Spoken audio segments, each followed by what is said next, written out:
คนดังอลัมไปเด้อ โอ้ย สวยไหม สวยสวยมาก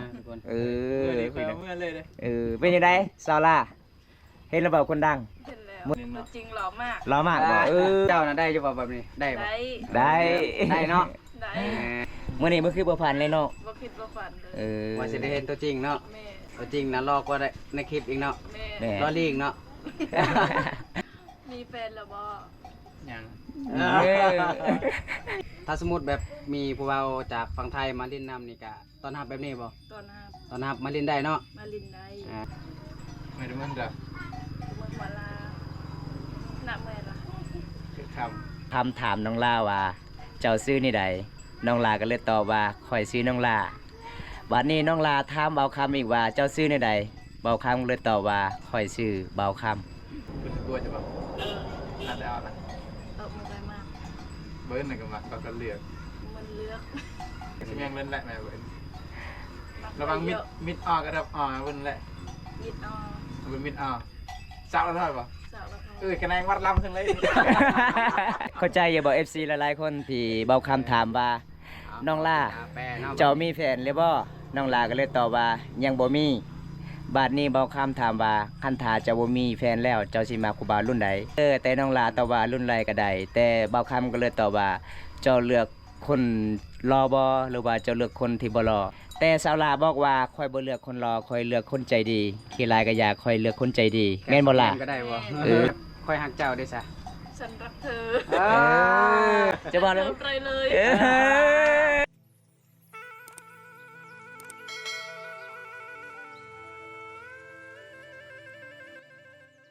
หลังจากนึ่งข่าวแล้วสำเร็จเป็นยังไงคือลองเรียนอยู่ตารางอีก เอาเจ้าบ่ ฮ้อนหลายบ่ เบิ้งจ้ะ ฮะฮ้อนหลายบ่น้องล่ะ บ่ฮอน ปลาเบิ่งพี่น้องบ่าวกล้วยกับน้องลาคนละสีเลย ก็คิดว่าเจ้า น้องลาเป็นยังไงพ่อบ่าวคนนี้ น้องฮู้จักจะบ่ เคยเห็นอยู่ใน TikTok เคยอยู่ใน TikTok โอ้ ตัวจริงกันใน TikTok ก็ได้รอ คนดังเด้อ ดังบ่พี่น้องประอันนี้เลยประ ดังสุดคุกดังไป วันนี้ครั้งแรกที่ได้เจอคนดังเนาะ โดย เป็นยังไง บ่ฝันว่าสิเจอเรา โอ้ดีใจหลายบ่น้อง ดีใจ ดีใจแล้วเนาะ นี่พี่น้องคนดังมายืนยามน้องลา น้องลาสาวพอมงกอง ดัแท้นะอยู่พุ่น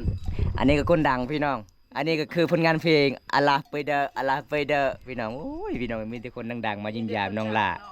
แมนมื้อนี้ก็ ดังเงา บ่คิดบ่ฝันเลยว่ามีคนดังมายิ้มยามน้องลาพี่น้องเอ้ย คนสินั่งข้างนี้แล้วบัดนี้เขาก็นั่งใน น้องลาสาวพามังกรคนงามประจำหมู่บ้านพี่น้องสวยมากๆเลยครับ ๆให้นั่งไกลผู้สาวบ่นั่งเนาะ ไปให้เจ้านั่งไป ให้ค่อยนั่งป่ะโอ้ไปนั่งมันก็คักแล้วเนาะ โอ้สาวลานี่17 ปีเพิ่นอยากได้ผู้บ่าวประมาณ19 ปีขึ้นไป สาวปีขึ้นไป ขึ้นไปเนาะ19ก็ได้เนาะ ไปให้นั่งค่อยก็อยากนั่ง 19อันละ19 ปีหรือว่า20ปีขึ้นไปฮอด100 ปีเด้อเพิ่นว่าเด้อ เป็นจังได โอ้ยอม คนดังอัลลาไปเด้อ โอ้ย สวยไหม สวย มาก ทุกคน เอ เมื่อ อ เลย พี่น้อง เมื่อเลยเลย เป็นจังไดซาวลาเห็นระเบิดคนดัง เห็นแล้ว มื้อนี้มี2คนดังมายิ้มยามเนาะอืมดังสุดๆเลย ผลงานเพลงอัลลาไปเด้อพี่น้อง ถึกใจเบาคำเลยเนาะ อยู่ใกล้ผู้สาวมันก็มีอาการนิดนึง ตัว เนาะ จริงหล่อมาก ล้อมากบ่ล้อมากพี่น้อง เพิ่นเขามันเป็น สเ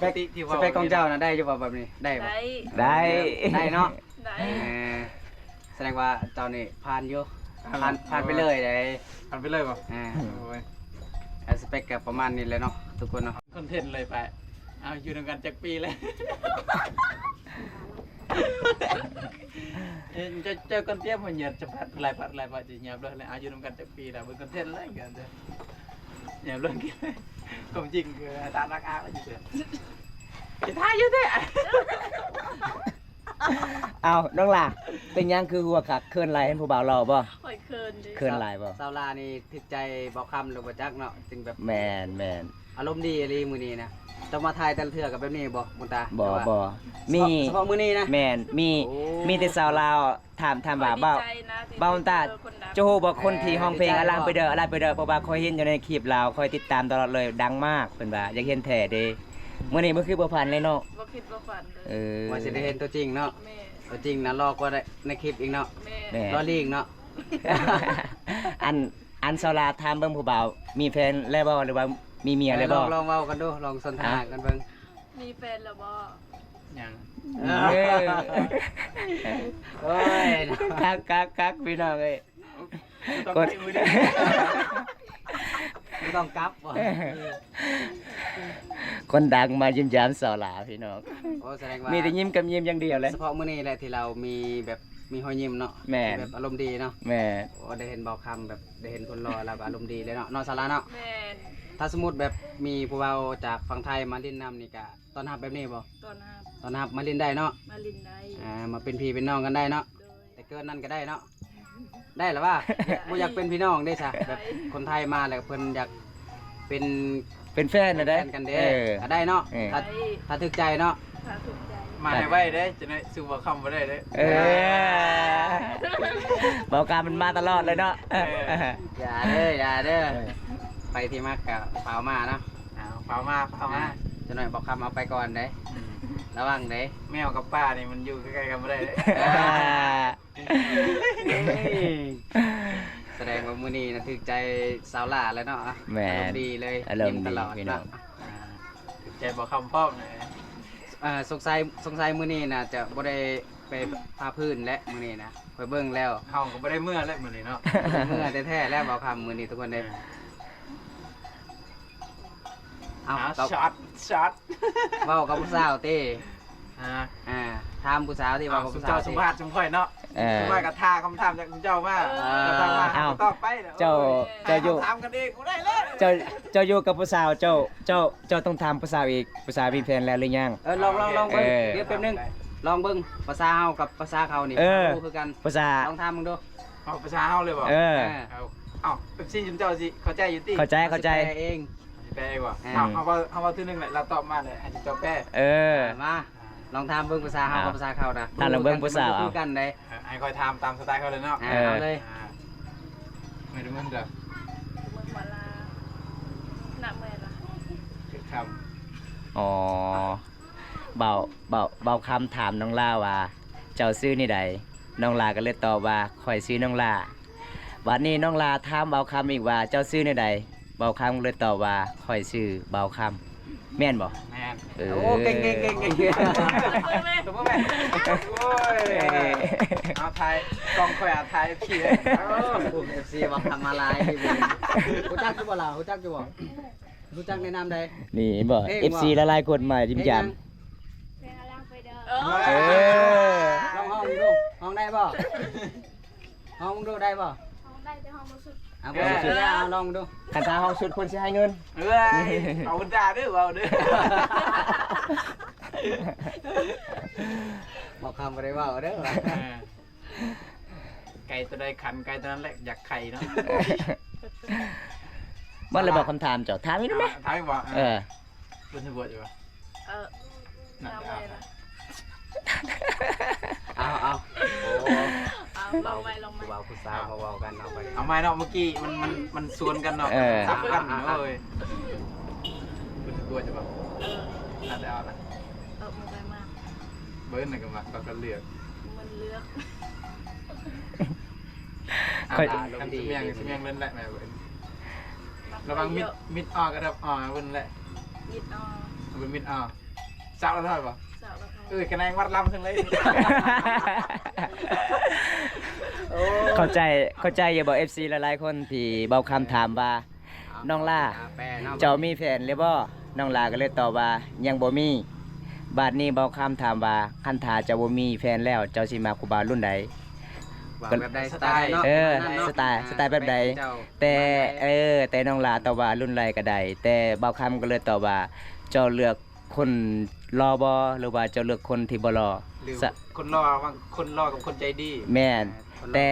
เนาะ แต่สาวลาบอกว่าค่อยบ่เลือกคนรอค่อยเลือกคนใจดีขี้ลายก็อยากค่อยเลือกคนใจดีแม่นบ่ล่ะ ก็ได้บ่ เออเบาคำก็เลยตอบว่าแค่สมเรื่องเจ้าก็รับได้บ่ได้เพิ่นว่าพี่น้อง อะไรยังบ่มีคำตอบอันนี้บนหัวสกอน แม่นมันสิยากเด้พี่น้องไอ้แปลภาษาบ้านเฮาเนี่ยพี่น้องเอ้ย ยาก คันบ่แปล FC หลายๆคนก็บ่เข้าใจภาษาพี่น้องต้องแปล สาวลา ถ้าหากมีผู้ว่าฟังไทยมาเยี่ยมยามนี่เว่าไทยได้อยู่บ่ โอ้สุดยอดหลายเนาะ ได้บ่ สบายสบายเลย ได้แต่ว่าบ่หลายเนาะ คนไทยที่มาเขาก็เราได้ที่เนาะ คันว่าภาษาไทยว่ากินข้าวเนี่ยได้ กินข้าว โอ้แสดงว่าโอ้ได้เก่ง แบบค่อยฮักเจ้าได้ซะ ฉันรักเธอ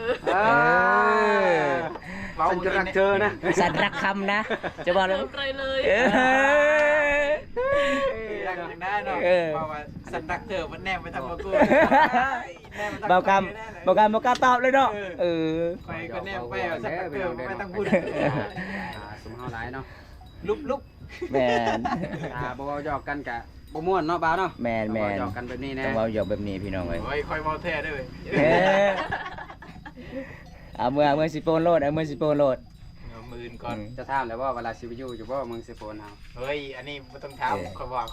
คอยหูใจเราที่ เอ้